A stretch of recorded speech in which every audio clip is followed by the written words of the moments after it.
So, what effect, if any, did Update 3 have on Odyssey's performance? I did a run through of the on-foot tutorial before and after the last update to find out. These are the settings that I used. It's basically just high settings with shadows turned down to medium and FXAA anti-aliasing. So that's the plan for this video, so let's just get right down to it. I haven't figured out how to capture my fancy overlay yet, so I'm just having to use the frame counter built into the game. If you want to check your own frames per second, just hit Ctrl and F and that'll appear. Straight away, I am seeing that the counter on the right's turning yellow, so that means it's occasionally hitting 30 frames a second. That's not so bad. Obviously, no use at all if I wanted to play in VR, which I do, but my computer's too potato to even pretend that's an option for me. Update 3 is between 25 and 40% faster at this section, but there's not a whole lot going on here, so we'll need to see how things are once we get nearer to the buildings. One thing I have noticed is the audio doesn't seem to capture properly after Update 3. It did sound okay while I was playing, so it's just a capture issue. As we approach the first building, things seem to be holding up reasonably well. It's not just the numbers either, the controls feel more responsive too. I'm pleasantly surprised so far, to be honest, but once we get inside I do expect both are going to drop off a little bit. And actually not a significant difference in here. Post-update actually hits 35 frames a second at one point. Now on to the next area where there are a lot more buildings, and if the improved frame rate is down to culling, I would expect similar performance between the two versions. But it's actually pretty similar, 20 to 40% improvement on Update 3. What's interesting is that it's not only an increase in frame rate, but there's also a reduction in the variance. Update 2 has managed between 17 and 28 frames per second, so that's a 52% variance. But Update 3 stayed between 27 and 35 frames a second. That's only a 29% difference between the maxima and minima. Frame rates are better for both versions in this room, so there's definitely some form of culling going on already. But Update 2 is never beating Update 3.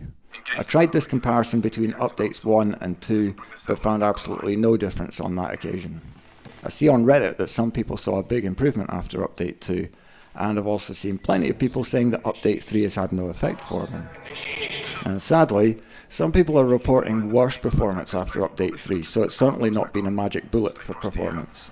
Right here I'm seeing the smallest gap between 2 and 3, the difference was only 8% for a second or two there. And both dropped to 19 frames a second there, so it looks like the fire effect is causing some kind of bottleneck. For a fraction of a second, Update 3 was on 18 frames a second, while Update 2 was still on 19. But it's such a small difference that they're effectively still just the same. Again, Update 2 nudges slightly ahead of Update 3 for a few seconds. There's something going on here which has not been addressed yet by any of the updates, I think. And on to the dropship cutscene, which I think will provide a very good A-B comparison because it should be exactly the same thing on both screens. So far I'd say both updates are coping equally well with this. There's many things which can cause fluctuations of frame rate, so 1 frame a second isn't very significant. And that's very interesting. There's a lot of settlement in view, and yet both are at a fairly consistent 25 frames a second. That is until the dropship gets nearer, and then we've got a 30% difference again, all of a sudden. There's a bigger dip in frame rate for Update 3 when the troops appear, but that's largely down to the fact that it had managed to get up to 33 frames a second in the first place. It's only 2 frames a second slower than it was when we were watching the ship as it approached. Now we can see what effect the presence of NPCs has on how things are running. And I've gone up on the roof here to try to encourage the NPCs to do the same things both times, but this is the least controlled part of the comparison. The difference between Updates 2 and 3 is far less pronounced now that there are bad guys for the game to process. Update 3 still has the edge, just, but there's only a midge's bar hair between the two now. It's a 15% difference on average. But subjectively, Update 3 feels far more responsive to my controller inputs. The frame rate is quite sensitive to whether there are NPCs on screen or not. So is it really a lack of graphical optimizations that are causing all of the issues? Or could it be something more to do with the CPU side of things? Again, I wish I could capture my overlay because it was showing me that the CPU is sometimes only showing utilization of 50–60%. I only really know for sure about how 8-bit CPUs work, but could there be an issue in the code which means the CPU's in a wait state for too much of the time? The GPU's up at 90–100% utilization most of the time, so it's pulling its weight, but the CPU's just kicking back and chilling most of the time.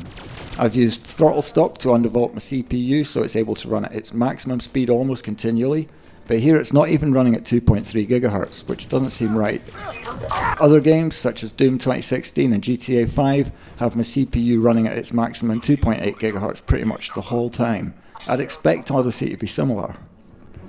While there's not a huge difference between the two, because we're dealing with relatively low frame rates, that extra 2 or 3 frames a second really makes a big difference to the feel. There's more to performance than the actual numbers on screen. Things like backing out and running for cover when there's a grenade incoming just feels easier after update 3. I just feel more confident to chase people down because I can move more fluently. I even got carried away and jumped down to finish the job with this guy on the right. And update 3 still occasionally gives an extra burst of speed, whereas update 2 stays pretty much solid at 20 to 22 frames a second. In contrast, update 3 was above 25 frames a second until that second NPC came up the stairs, and then once I killed the first guy, the frame rate jumped back up again.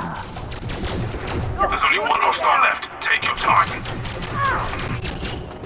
It seems that the fewer NPCs remaining there are, the more update 3 pulls ahead. We're back up to a 22% difference between the two now, on average.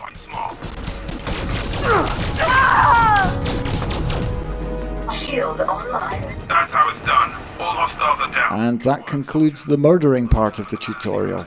Let's go see how things are with the outro section. Hop in. Time to get that data where it needs to be.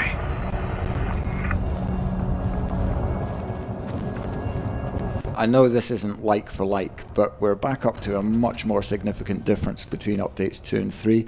I was really hoping here I could trigger the ground defences, but sadly our pilot gets off the ground too quickly for my evil plan to work.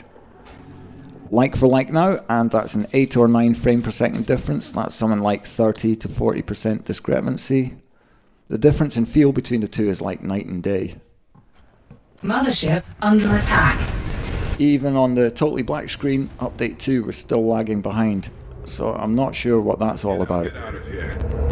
I've noticed these improvements in game as well. For example, flying over populated settlements used to tank my frame rate down to well under 20 frames a second, and now it stays about 22 minimum. A noticeable improvement, and it no longer feels like a slideshow.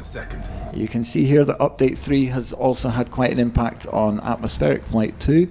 Even with update 2 in space, I was getting pretty close to the performance I've been used to in Horizons for so long, but flying over planets still felt quite stuttery. Now update 3 takes things over 30 frames a second here. If I then apply a 30 frame a second limit in settings, that provides a pretty smooth experience. In hyperspace there's very little to tell between both updates, and I'm very happy with 60 frames a second obviously. Both behave pretty much identically here, and both recover back up to 60 frames a second almost immediately. It's a shame about that glitchy audio. I've tried to talk over that as much as possible to mask the worst bits, because that's not an issue with the game, it's just captured poorly. The ride won't take long. So for me, update 3 has provided a noticeable improvement in frame rate. The patch notes state interior shadow optimizations have been implemented, and that makes sense to me that this would have improved frame rates, as shadow quality was the only setting which significantly affected performance. I'm disregarding the fact that super sampling also made a difference, because that's effectively the same as running at a different resolution. The game is so beautiful when it runs smoothly. Even just aimlessly flying around can be enjoyable. There's just the slightest hint here that update 2 is struggling to maintain 60 frames a second. Nothing major, and still a good result on my hardware. To be fair, update 3 also drops below 60 frames a second at this point. Both updates are so much better than this was when it launched. If I hadn't played hundreds of hours of Horizons on my GTX 960M and got the same sort of frame rates as this, I'd be perfectly happy. And I think that's part of the problem. I don't see this as a new game, but just DLC for my favourite old game. Reading you, Control. That's a big affirmative. Mission data secure and we're heading back to base.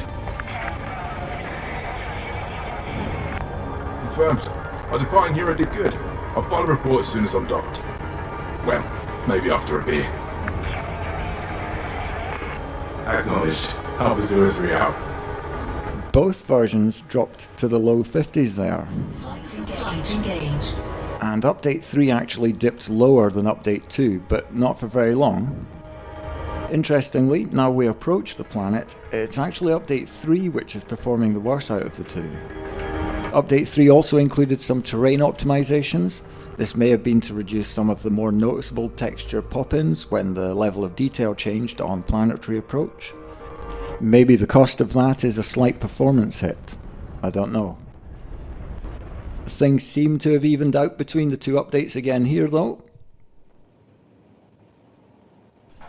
There's a little variation every now and again, but nothing conclusive. And as we get closer to base, Update 3 seems to be doing better again. Without the frame rate counter though, I don't think I'd be able to tell the difference between these two. And if I actually was using the frame rate limiter in settings, these would both be clamped at 30 frames a second. Right. There's the starport. I'll get us docked so you can wrap up and sign off. Thanks, man. You'll have mission boards and contracts to pick up. Yeah. If nothing interests you, book a taxi shuttle and look elsewhere. Okay. There's a fair amount of jitter in the frame rate, but it doesn't seem to be directly related to which direction I'm looking. I'm disappointed, of course, that it's not the 60 frames a second experience I'm used to from Horizons, but for me this is totally playable, especially considering the age of the system I'm running it on. Shame you can't take your military gear with you to the pilot's fed, but you can shop for your own equipment with no uniform code to worry about. There won't be any issues finding a fight to test new gear in either. There's a whole industry built around recruiting volunteers for local conflicts.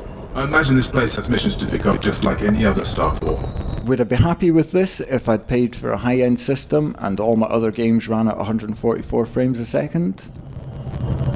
Absolutely not. Am I happy that it's taken from May the 19th to June the 10th for all parts of the game to be playable to my minimum expectations? No. And it's still not playable for some people, depending on how they play the game, due to the bugs. But that's out with the scope of this video. We're here, just get to explore. You're a free agent now. You take care of yourself, alright? Show everyone what you're capable of, Commander. And do I think the DLC is worth getting? I think it's probably still not quite up to what I'd expect from a modern game, but at least Frontier do now seem to be addressing the issues. I can believe they'll eventually get on top of most of the major problems. And once that mountain has been climbed, this is going to be a game I'd recommend to any of my friends. For now though, I think you probably need to already be a huge fan of the game to be able to look past the flaws and still have a good time. That's us for today. If you like the way I put this video together, please check out the other videos on my channel, as there might be some other things you'll enjoy. And most importantly, until next time, fly safe, Commanders.